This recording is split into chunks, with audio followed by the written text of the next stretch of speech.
పూరా లోకల్. తెలంగాణ చరిత్రలోనే చాలా ప్రత్యేక దినంగా జరుపుకుంటారు ఈరోజు సెప్టెంబర్ 17ని.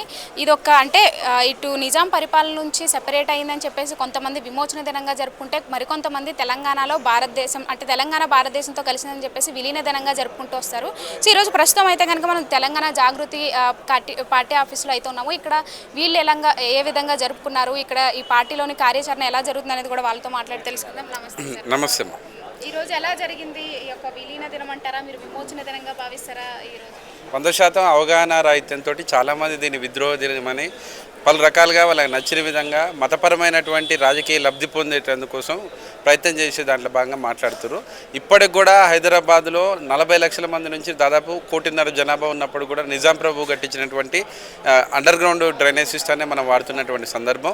ఇప్పటికి కూడా ఆర్ట్స్ కాలేజ్ లాంటి విద్యా సంస్థలలో దేశ ప్రధానమంత్రులు కూడా ఆర్ట్స్ కాలేజ్ నేపథ్యంలో వచ్చినటువంటి నేపథ్యం కూడా నిజాం ప్రభువులు కట్టించినటువంటి సందర్భం. అయితే ఇప్పుడున్నటువంటి బీజేపీ పార్టీ మతపరమైనటువంటి రాజకీయ అంశాలకు ముడిపెట్టి దీన్ని రాజకీయం చేసే ప్రయత్నం చేస్తుంది. ఇది 100% కూడా నిజాం ప్రభు గారు అప్పుడు సర్దార్ పటేల్ గారితో మాట్లాడుకొని సామరస్య పద్ధతిలో వారి వారసత్వ సంపదను కూడా ఒక పద్ధతి ప్రకారం రాజ్యాంగబద్ధంగా భారతదేశంలో విలీనం చేయడం జరిగింది. 1000% కూడా తెలంగాణ ప్రజలు చాలా చైతన్యవంతమైన వాళ్ళు. మేము ఈ రాజకీయపరమైన కుట్రలకి లొంగాల్సినటువంటి అవసరం లేదు.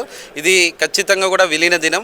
దీన్ని సగౌరవంగా తెలంగాణ ప్రాంతంలో తెలంగాణ ఉద్యమం చేసిన వాళ్ళగా భారతదేశంలో మేము తెలంగాణ ప్రాంతం కలవటం అనేది మత ప్రాతిపదికన రాజకీయ పరంగా జరగలేదు. అది ఒక సామరస్య పద్ధతిలో జరిగింది. కాబట్టి 100% కూడా నిజాం ప్రభువుని బూచిగా చూపించి మతపరంగా హిందువుల ఓట్ల కోసం చేసేటటువంటి ఈ బీజేపీ లాంటి కుట్రల్ని మేము తీవ్రంగా ఖండిస్తూ ఇది 100% కూడా తెలంగాణ ప్రజల ఆత్మగౌరవానికి సంబంధించి విలీనం దినంగానే మేము సంబరాలు జరుపుకోవడం జరుగుతుంది. ఇప్పుడు మరొక వార్త ఇక్కడ ఏంటంటే, బీఆర్ఎస్ నుంచి సెపరేట్ అయిన దగ్గర నుంచి తెలంగాణ జాగృతి అంటే ఇది ఎక్కువ కాలం సర్వైవ్ అవ్వలేదు. ఈ పార్టీ అనేది ఏదో కొంతకాలం మాత్రమే ఇలా వస్తుంది. తర్వాత అంటే తర్వాత ఇప్పుడు ఇది కాంగ్రెస్ పార్టీకి సపోర్ట్ చేయడానికి మాత్రమే సెపరేట్ అయిందని చెప్పేసి అంటున్నారు ఈ నాయకులందరూ. దీనిపైన ఏమంటారు? అదే ఎవరో పని లేని తలకమాసిన మాటలు మాట్లాడితే పట్టించుకోవాల్సినటువంటి అవసరం లేదు. కేసీఆర్ గారు పార్టీ పెట్టినప్పుడు కూడా మొదట్లో అతి తక్కువ మందితోటి మొదలుపెట్టినప్పుడు ఇదే రకమైనటువంటి మాటలు మాట్లాడినటువంటి సందర్భం ఉంది. గొప్ప గొప్ప ప్రయత్నాలన్నీ కూడా అవహేళనతో ప్రారంభమవుతాయి. దీన్ని పట్టించుకోవాల్సినటువంటి అవసరం లేదు. జాగృతి అనేది నిన్ననో మొన్ననో పుట్టినటువంటి సంస్థ కాదు. ఏళ్ల తరబడి 2006, 2007 నుంచే ఒక సామరస్యంగా ఆ తెలంగాణ సంబంధించినటువంటి సాంస్కృతిక పరమైనటువంటి మన యాస భాష తెలంగాణల యొక్క ప్రధానమైనటువంటి తెలంగాణ ఆత్మగౌరవ నినాదంతో పోరాటం చేస్తున్నటువంటి సంస్థ. 100% కూడా కేసీఆర్ గారు ఉన్నంత వరకు కేసీఆర్ గారి ఆలోచన విధానాన్ని జాగృతి ముందుకు తీసుకుపోయే ప్రయత్నం చేస్తాం.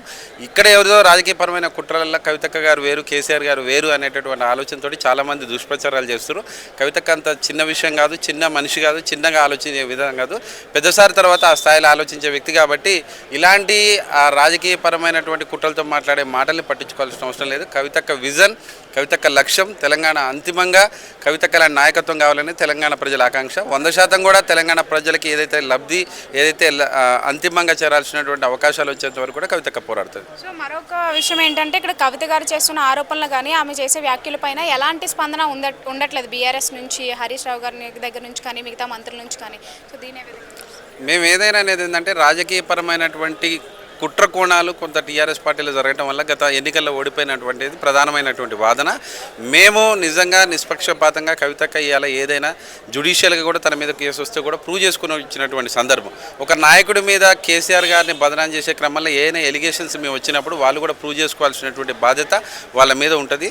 ఒకరోజు 2 రోజులు తప్పించుకునే పరిస్థితులు ఉన్నప్పుడు కూడా ప్రజలు దాన్ని ఒప్పుకునే పరిస్థితి ఉండదు. కాబట్టి భవిష్యత్తులో ఎవరైనా ఏ రాజకీయ నాయకుడైనా భారతదేశ వ్యాప్తంగా తన మీద మరకబడితే తుడుచుకొని ప్రజల మధ్యలో నిలిచవలసినటువంటి బాధ్యత ఉంది. కాబట్టి అది ఆ నాయకుల విజ్ఞతకు వదిలేస్తున్నాం. మేము మాత్రం తెలంగాణ ప్రజల పక్షాన తెలంగాణ అంతిమంగా ఎస్సీ ఎస్టీ బీసీ బలహీన వర్గాలకి న్యాయం చేసేంత వరకు కూడా జాగృతి పోరాటం చేస్తుంటుంది.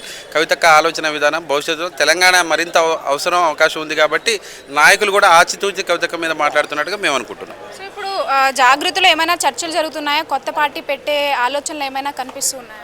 100%, 80% ఎస్సీ ఎస్టీ బీసీ మైనారిటీల ప్రజల ఆకాంక్షల దిశగా జాగృతి ఆలోచన విధానం ఉంటుంది. కవితకు ఉద్యమ నేపథ్యం ఉంది.